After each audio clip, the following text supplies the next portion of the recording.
Five Nights at Freddy's, a franchise that needs no introduction. I'm sure about 90% of the people watching this video right now is very familiar with the IP. With a second movie on the way, a very successful book series spawning over 25 novels, tons and tons and tons of toys. That's not even including the bread and butter of this thing, which are the games, which to this day have over 14 of them, including spin-offs. So it's safe to say that the Five Nights at Freddy's franchise is a worldwide success. But today I am only interested in the very first game, the one that started it all, simply titled Five Nights at Freddy's. And welcome to the first video of the spooky season. Yes, we are now in October territory, and I couldn't think of a better game to look at. What's up, Danksters? Thanks for tuning into a brand new video, and today I am super excited. I have been a fan of Five Nights at Freddy's for the longest time.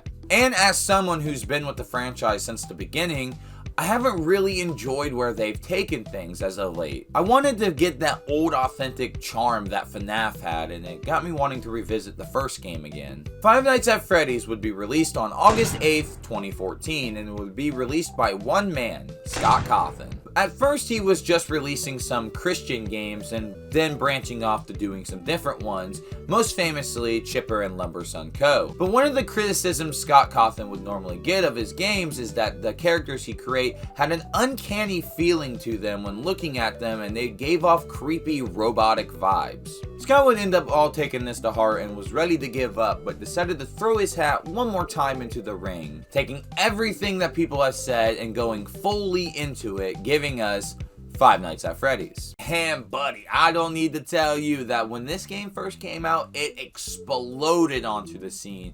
Everyone everywhere was talking about it, and with YouTubers playing it like Markiplier, it launched the game to heights that it most likely wouldn't have gotten without them. Now, I recommend if you are going to play Five Nights at Freddy's that you play it on a PC. However, I decided to play this on the PlayStation 4 with the Core Collection port. Now, it's just easier for me to get footage off the PS5 than it is to get it on the computer here, but I have to say, while I did go into this with a little bit of nervousty on how they would botch the controls, but they ended up porting it beautifully over here and making it work on the controller pretty perfectly, actually. I haven't tried any of the other games on the collection, but Fnaf 1 controls like a dream on a PS5 controller. You play as a security guard trying to survive the night against the deadly animatronics that are coming to get you. Your only line of defense are the doors that are at your sides. You can close and open them at your leisure. There's the camera mechanic, where the whole security guard gimmick comes into play. You have a set of cams that you can switch to at your leisure to see where the animatronics might be at that time. In the first game, you only have to deal with 4 of them, that being Freddy, Bonnie, Chica, and Foxy. However, each animatronic, as you would expect, acts differently. Bonnie will always be at your left door. Doesn't matter where he's at in the cameras, he will always come to your left door. And Chica will always be at your right door. I bring these two up first because these are the 2 animatronics that you'll have to deal with first. Foxy's an animatronic that you have to keep tabs on, and he will only come out if you don't. Foxy's behind a curtain. It starts off closed, then him peeking out, to him stepping out, to him gone. And when he's gone, you have to switch to another camera to see him rushing down to you in the hallway, which will always be on your left side. Now, you don't have to worry about Freddy until night 3. That's when he becomes active. But when he does, you will hear audio cues of him doing his signature noise when he's nearby. Freddy will also always be on the right side. So the left door will be Bonnie and Foxy, while your right side will be Chica and Freddy. And that's about it when it comes to threats and mechanics of the game, although you might want to be careful when you're using all this stuff because there is a power limit in the game. Using the doors, using the lights, and using the cameras drain power, and you want to try to survive the night with some power left because, well, with all that said, it sounds like a pretty simple game, yeah?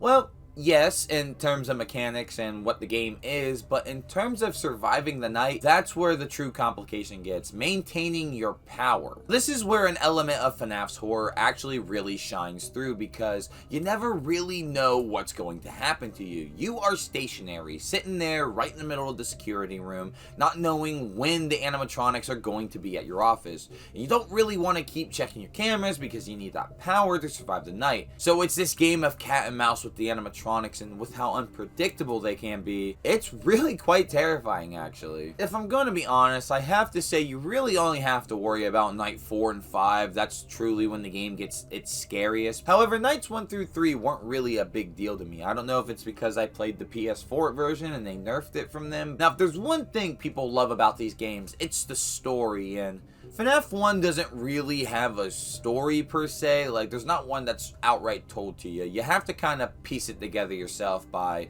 picking up hints that the phone guy leaves you, or even on rare occasions finding these newspaper clippings of the incidents where 5 children went missing. So finding out the animatronics have a weird odor to them and then kind of piecing that to the 5 missing kids, we can kind of speculate that the kids were stuffed and shoved into the animatronic suits. Now, I know it sounds silly me saying I speculate something about FNAF 1 in the year 2025, but you have to look at it through the lens that I'm looking through. You know, this was way before that we had all the games we had now, way before all the game theories that were out. This is just FNAF 1 in its base vanilla form in 2014.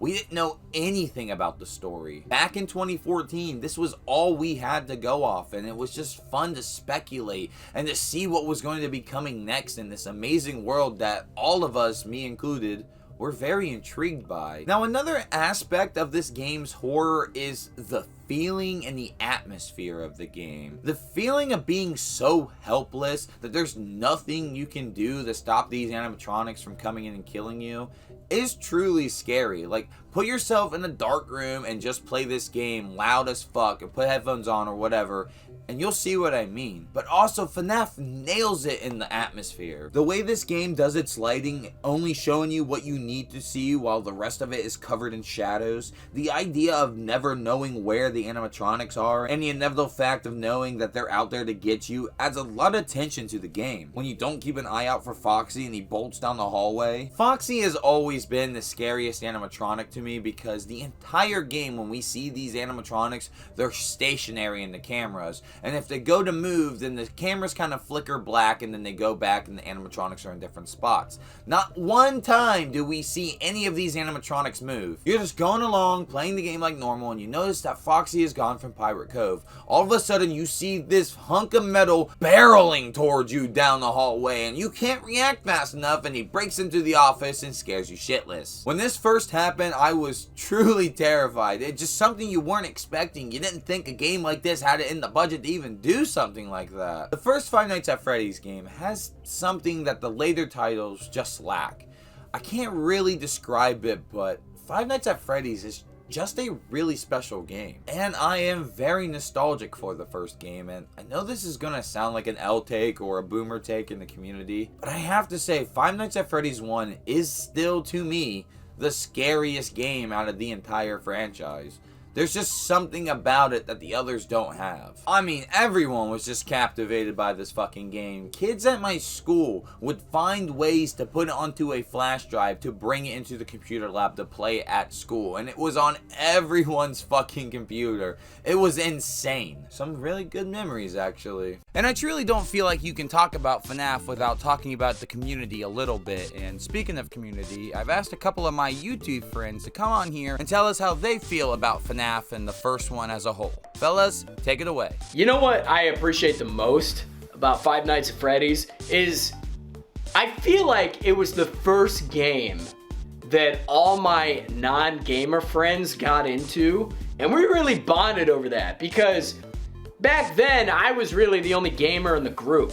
And that was the game that brought all my friends in. And I kind of love that. And I may have my timeline wrong, but I feel like Five Nights at Freddy's really hit the scene when Twitch was really exploding. So I have wonderful memories of just laying around all day, every day, watching Twitch streamers and YouTubers do Let's Plays and live streams of Five Nights at Freddy's.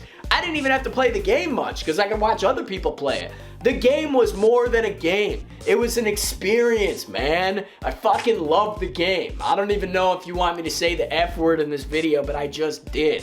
Five Nights at Freddy's fucking rocks, dude. When it comes to Five Nights at Freddy's, I think it's a series that laid the groundwork for the mascot horror genre, as it was the first of its kind back when the first game was released. That, and I also think that the game was a breath of fresh air for the horror genre as it had a unique and interesting premise.